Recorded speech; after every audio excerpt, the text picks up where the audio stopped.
Just in, from Joe Biden to Donald Trump. Fox News just released the text of the handwritten letter the 46th President of the United States left in the Oval Office for the 47th. Here it is. Dear President Trump, as I take leave of this sacred office, I wish you and your family all the best in the next 4 years. The American people and people around the world look to this House for steadiness in the inevitable storms of history, and my prayer is that the coming years will be a time of prosperity, peace, and grace for our nation. May God bless you and guide you as he has blessed and guided our beloved country since our founding. David? Well, we knew we were going to get the content of this letter soon because Monday night in the Oval Office, he found the envelope in the desk, held it up, and it was addressed to 47. And he said, I want to read it first, but I'll then maybe share it with you. Listen, this is classic Joe Biden. This is a Joe Biden who was writing this letter not for Donald Trump, but for history, and doing, as he did with the inauguration festivities, a commitment to tradition and the institution. That is what this letter is all throughout. He's not working out grievances here.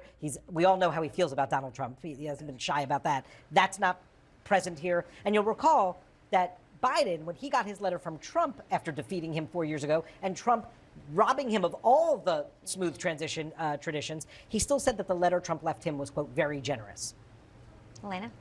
Yeah, I mean, Donald Trump described the letter as inspirational. Look, I totally agree with you, David. I think this letter is more about, part of Biden's legacy, the last thing that he's leaving the White House with.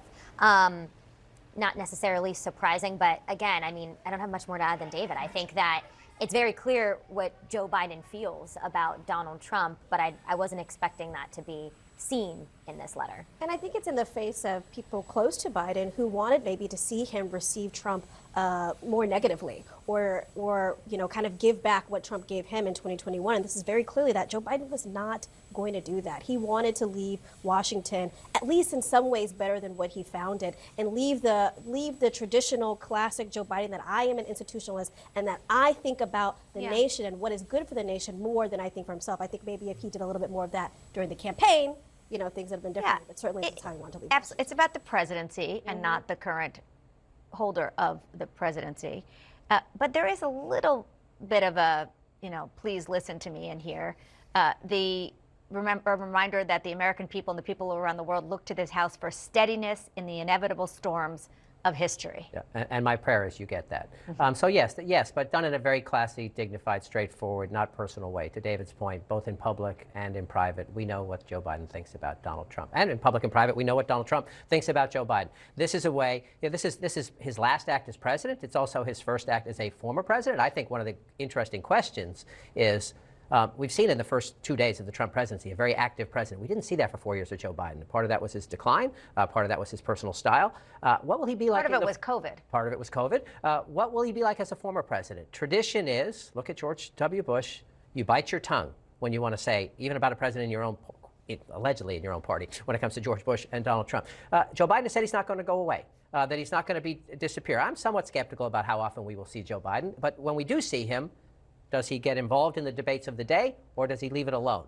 The letter suggests I'm going to try to be a traditional former president. Time will tell. But I think many of his fellow Democrats would like him to go away. But he said in several interviews that he's not going away. We'll see.